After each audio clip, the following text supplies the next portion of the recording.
Nagulat po ang buong XRP community matapos pong lumabas ang on-chain data na nagpapakita ng kakaibang galaw mula kay Ripple.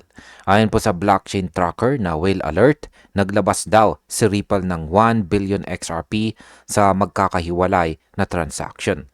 Bagamat normal po ang monthly escrow unlocks ng kumpanya, ang galaw na ito ay naging usap-usapan dahil ginawa ito makalipas lang ang 2 araw matapos po nitong ilak muli ang 700 million XRP.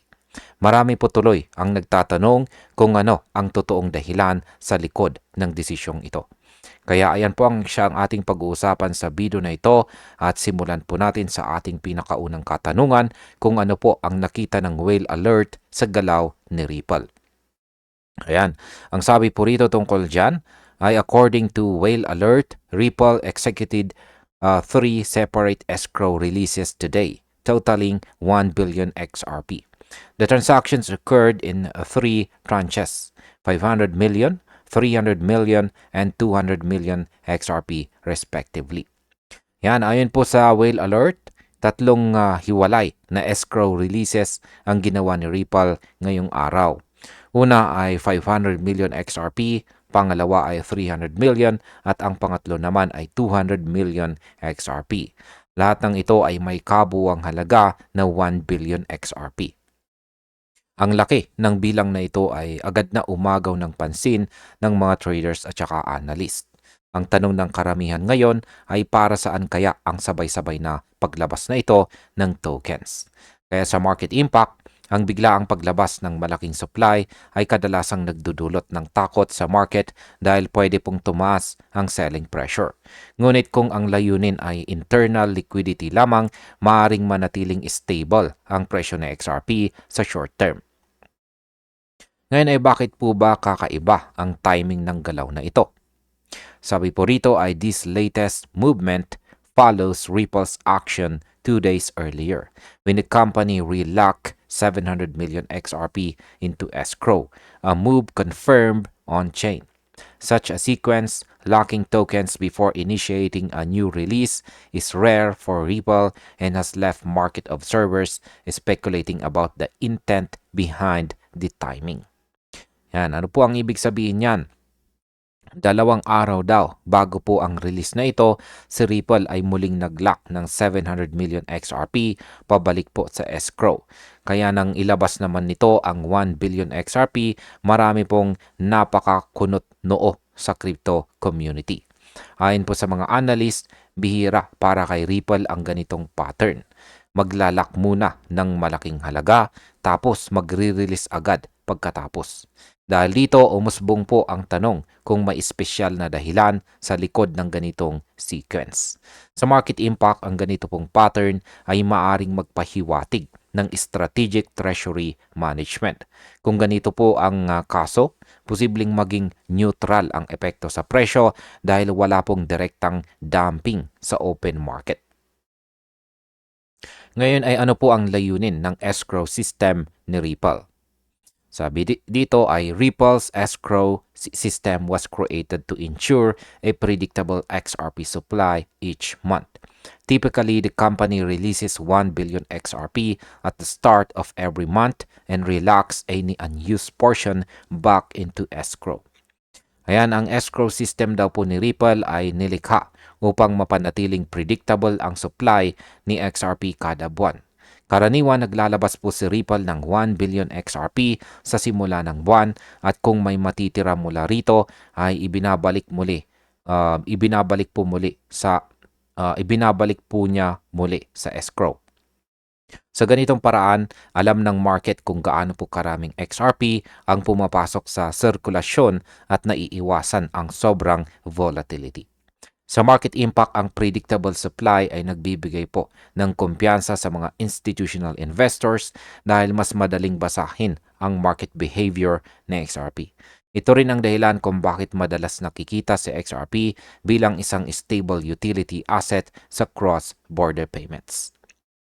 Ngayon ay bakit po ba naging malaking issue ang pagkakaiba sa pattern ngayon? Sabi rito, however, locking a significant amount before a new release disrupts that expected pattern. This reverse order affects the net liquidity entering circulation, making it harder to gauge immediate supply effects. Ayan, ang problema ngayon ay nagkaroon po ng reverse order sa proseso. Bago pa man ang monthly release, nag-lock muna si Ripple ng 700 million XRP. Dahil dito, hindi po malinaw kung gaano karaming tokens ang aktual na papasok sa market. Ang ganitong galaw ay nagdudulot ng kalituhan sa mga traders dahil mahirap pong tukuyin kung tataas or bababa ang liquidity. Sa market impact, kapag hindi po malinaw ang net supply, nagiging maingat ang mga traders sa pagpasok. Maaring pansamantalang bumagal po ang galaw ng presyo, pero kung malinaw na paliwanag ni Ripple ay lumabas, maaari itong magdulot ng biglang bullish reaction. Ano naman po ang sinasabi ng mga analyst tungkol dito? Sabi rito ay analysts say this could signal careful treasury management rather than excess market distribution. Ayon po sa mga analysts, ang galaw na ito ay maaring tanda ng maingat na treasury management ni Ripple, hindi isang senyales ng mass distribution. Ibig sabihin, posibleng inihahanda lamang ni Ripple ang kanyang token supply para sa mga internal na project, institutional liquidity o mga cross-border settlements. Hindi ito direktang pagbebenta sa open market. Sa market impact, kung totoo ito, hindi dapat mabahala ang mga holders dahil walang dagdag na selling pressure. Sa katunayan, maaari pa itong magbigay ng kumpiyansa na maingat si Ripple sa kanyang token economy. Ano naman ang epekto nito sa liquidity at saka market behavior? Yan, sabi rito, following whale alerts report, traders closely watch exchange inflows for signs of selling or redistribution. Short-term price fluctuations emerge as participants reassess available liquidity. Ayan, pagkatapos daw pong lumabas ang report ng whale alert, sinimulang bantayan ng mga traders ang exchange inflows upang makita kung mayroong malalaking benta or token redistribution. Sa loob ng ilang oras, nagkaroon po ng kaunting volatility sa presyo ni XRP. Gayunpaman, napansin po ng ilang analyst na dahil sa naunang 700 million relock, maliit lang ang net effect sa supply.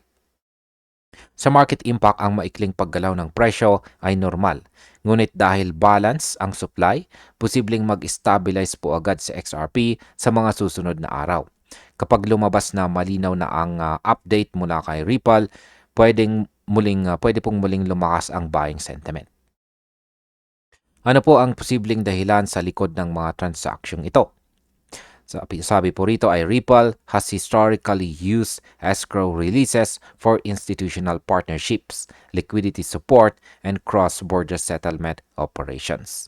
Yan, sa nakaraan ay ginagamit po ni Ripple ang kanyang escrow releases para sa institutional partnerships, liquidity provisioning, at mga global payment settlements. Kaya possible na ang kasalukuyang galaw ay para lamang sa internal liquidity balancing at hindi para magbenta sa market. Marami ring naniniwala na patuloy lang sa pagfa-fine-tune si Ripple ng kanyang token strategy habang lumalawak ang paggamit ng kanyang blockchain sa iba't ibang bansa. Sa market impact, kung totoo po ang dahilan na ito, mas lalong tumitibay ang long-term outlook na XRP dahil pinapakita po nito na ginagamit ang token sa aktual na operasyon, hindi lang sa trading speculation. Bilang panguling katanungan ay ano po ang dapat nating tandaan sa ganitong balita? Sabi rito, while the release of 1 billion XRP commands attention, context is critical. The 700 million XRP relock earlier this week offsets much of the supply concern. Ayan, ang balitang 1 billion XRP release ay madaling maging sensational headline. Pero kung titignan po natin ang kabuuang context, hindi ito agad dapat katakutan. Ang 700 million XRP na muling nalock ni Ripple ay halos pumantay sa halagang inilabas niya. Kaya halos walang dagdag na supply sa circulation. Ibig pong sabihin, neutral po ang epekto nito sa presyo sa ngayon. Sa market impact, kung mananatiling malinaw ang ganitong sistema, mas nagiging predictable ang galaw ni XRP. At ito ay magandang senyales para sa mga institutional investors na naghahanap ng stable asset sa loob ng crypto market. At bilang panghuli, ang aking opinyon naman tungkol dito ay sa lahat ng nakita nating impormasyon, malinaw na si Ripple ay may mas malalim na dahilan sa bawat galaw ng kanyang escrow system. Hindi ito simpleng paglabas or pagpasok ng tokens kundi bahagi ng mas malawak na liquidity strategy. Para po sa atin bilang mga traders at investors, dapat po nating bantayan ang mga ganitong galaw, hindi bilang takot kundi bilang oportunidad. Ang mga ganitong hakbang ni Ripple ay sinyalis na patuloy po niyang pinapatatag ang ecosystem ng XRP para sa global adoption. Kaya kung titignan po natin ang mas malaking larawan, ang 1 billion XRP release na ito ay hindi isang red flag, kundi isang strategic adjustment. Maring hindi po agad tumaas ang presyo sa ngayon, pero pinapalakas po nito ang pundasyon ng XRP para sa mas malaking pagtaas sa hinaharap. At ayan, hanggang dito na lamang po tayo sa video na ito mga ka-crypto. Maraming salamat sa panonood.